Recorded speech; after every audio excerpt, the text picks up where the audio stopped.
Há de facto sinais de arrogância na maioria que são crescentes e preocupantes. A frase de Miguel Sousa Tavares está no arranque do artigo de opinião desta semana no Expresso, que tem como título Não se habituem. É assim que entramos na nova edição semanal do podcast que acompanha o texto e onde vamos tratar de vários temas que marcam a atualidade. Um deles é um improviso reservado para a parte final desta conversa. Vamos então a isto. Eu sou a Paula Santos.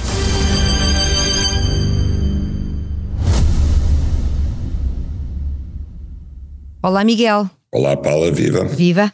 Nesta edição do podcast Miguel Sousa Tavares de Viva Voz, começamos por destacar a entrevista de António Costa à Visão, onde detectou os tais sinais de arrogância, no que pode ter sido uma demonstração de força por parte do Primeiro-Ministro, mas que para si, no fundo, é uma demonstração de fraqueza. Quer revelar-nos os seus argumentos? Bom, também não é exclusivamente resultante da entrevista que ele deu à Visão, também do comportamento dele quando foi das cheias em relação ao Presidente da Câmara de Lisboa, Carlos Moedas. São vários sinais que eu não sei se é de impaciência, se é de cansaço ou se é de pura arrogância, mas dá-me ideia que António Costa mexe-se como se fosse a única personagem importante na cena política portuguesa e como se tudo o resto não lhe merecesse importância nenhuma e fosse quase personagens menores que ele trata de, passa a expressão, do alto da boca.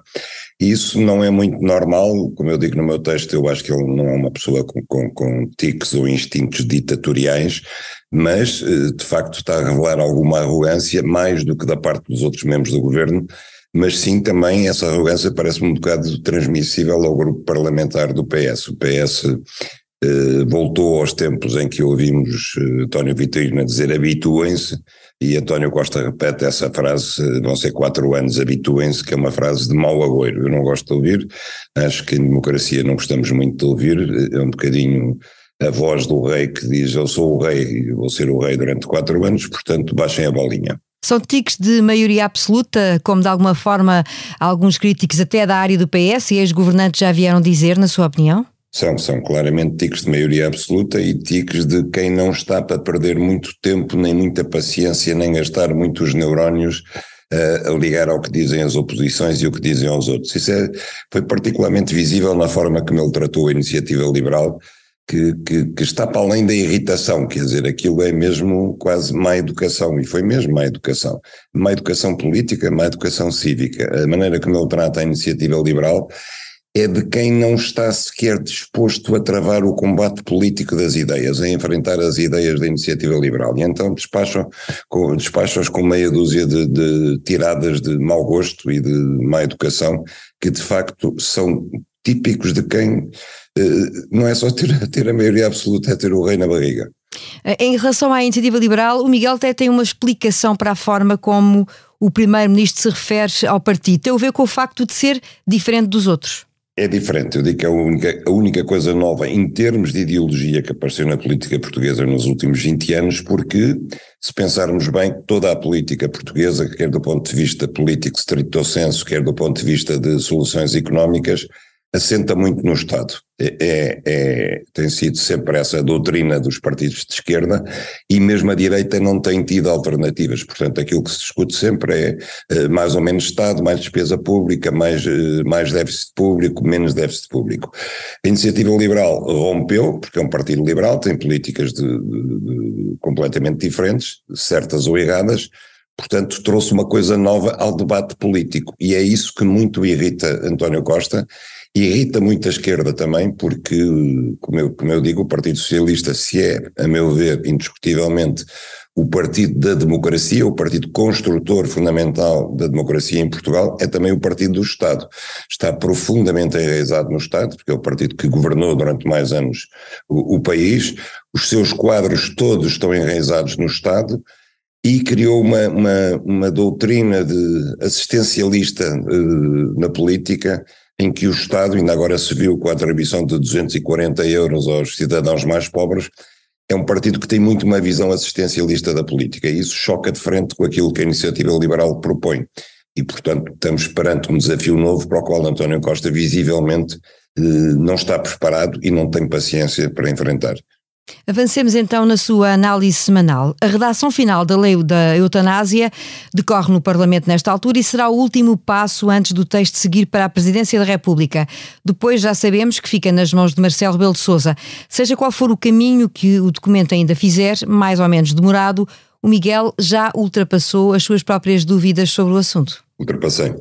Demorou muito tempo para isso, mas finalmente ultrapassei. A partir do momento, sobretudo, em que houve um detonador, digamos, durante muito tempo eu convenci-me que a eutanásia era um assunto em que se tratava de decidir sobre a morte de outra pessoa, e não é um assunto em que se decide sobre a vida de outra pessoa, sobre aquilo que essa própria pessoa considera que não é vida, ou não é vida digna, ou não é vida suportável. E, portanto, nós não estamos a decidir sobre a morte da pessoa, nós estamos a decidir sobre a vida dela. E essa decisão, a meu ver, é uma coisa que cabe à própria pessoa. É uma decisão que só ela pode tomar, que é revogável até o último segundo, porque até o último segundo a pessoa pode tomá-la, e nos termos da lei que está para ser aprovada, eu espero que seja, que entre em vigor, nos termos da lei, essa decisão, embora seja pessoal e revogável, não é solitária, é acompanhada por médicos, é acompanhada por psicólogos, é acompanhada por juristas.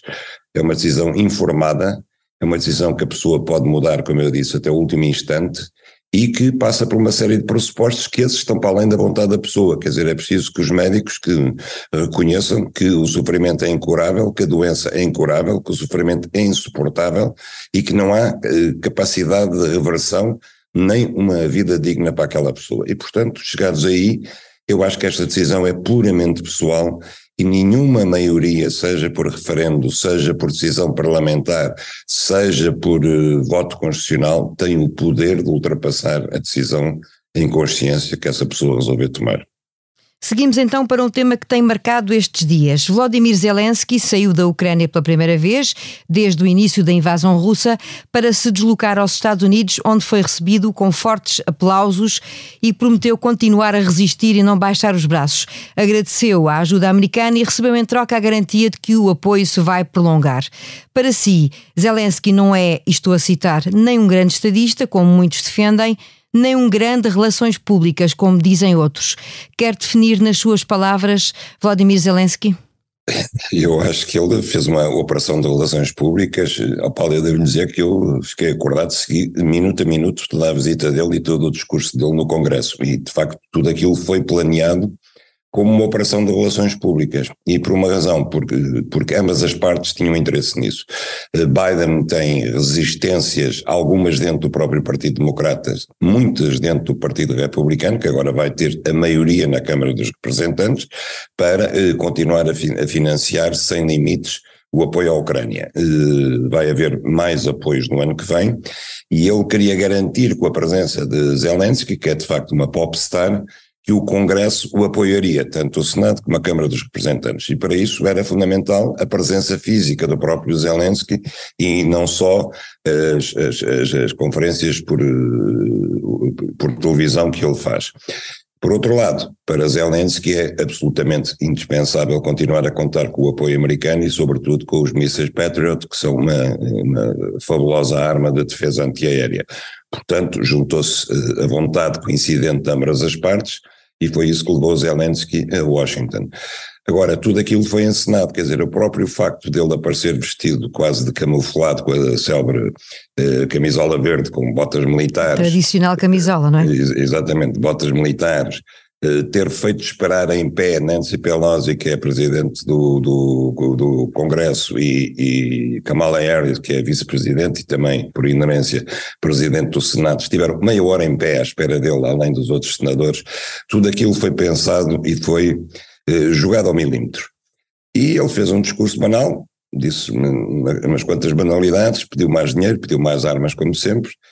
Portanto, quer dizer, quando eu digo que ele nem sequer é um bom relações públicas, é porque um bom relações públicas é aquilo que consegue mudar a opinião pública ou pelo menos alterá-la em favor do seu ponto de vista. Agora, quando se está perante uma opinião pública que à partida já está predisposta a aceitar os nossos pontos de vista, não é preciso ser um grande relações públicas. E é isso que Zelensky fez.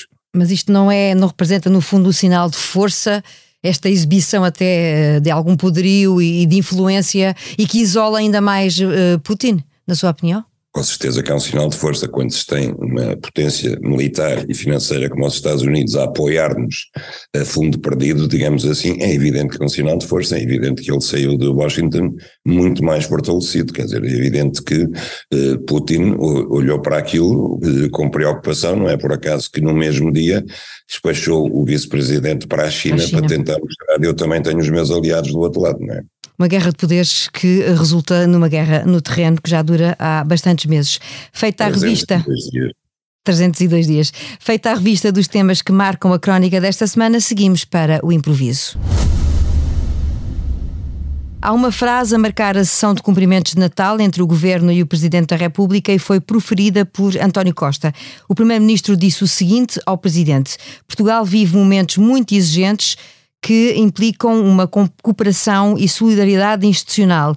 O que temos de fazer é dar as mãos e seguir juntos, lado a lado, nos caminhos que temos pela frente. Terá sido mais ou menos isto o que foi dito na sessão de cumprimentos no Palácio de Belém. Costa e Marcelo unidos no passado e condenados, Miguel, incontornavelmente a entenderem-se no futuro. Eles não estão necessariamente condenados. Agora, Marcelo pelo menos não está. António Costa, que surpreendentemente, aliás, ao arrepio daquilo que eu disse há pouco e daquilo que eu escrevi, depois de uma semana em que se pavoneou, digamos assim, com uma pose de arrogância e de estar acima dos outros, de repente, talvez porque, inclusivamente dentro do Partido Socialista, tenho ouvido críticas ensordinas sobre a sua postura, surpreendentemente vem mostrar outra face, uma face de humildade e uma face de quem precisa de ajuda. E, aliás, todo o discurso dele em Belém é um discurso que contraria o seu tradicional otimismo. Ele fala de uma crise pior do que todas as outras, pior do que a da pandemia, pior do que a do sistema bancário, uma crise que não se sabe quando é que pode ter fim, e nisso também é ajudado muito por Marcelo, porque Marcelo repisa várias vezes que é preciso que os portugueses saibam que esta crise é motivada por causas externas, não está nas nossas mãos ultrapassá-la, o mesmo que Costa tinha dito. Agora, eu quando ouvi António Costa com este discurso, eu só me lembrei, Paula, daquela música do Brel, que é Ne me quitte pas, porque de facto parece que agora todo o futuro daqui até 26 de António Costa depende de Marcelo não o abandonar. E eu acho que Marcelo deve ter recolhido a Cascais com um sorriso de orelha a orelha quando ouviu este discurso de António Costa. E que papel é que poderá ter então até 2026? O papel de fiscalização maior do governo, de cooperação? É um papel que ainda ninguém arriscaria dizer qual é nesta altura, certo? Não sei, mas aquilo que António Costa pediu a Marcelo é que faça o papel de paizinho dele. Que o ajude a explicar aos portugueses que a crise é muito difícil e que ele, António Costa, coitado, sozinho não chega lá, portanto precisa da ajuda de Marcelo e de todos os portugueses. Esta é uma postura inteiramente nova, vamos ver quanto tempo é que dura. É o contraste com o título desta crónica, não se habituem. O título então do episódio desta semana do podcast Miguel Sousa Tavares de Viva Voz teve a sonoplastia de João Luís Amorim. Já sabe, a opinião à sexta-feira.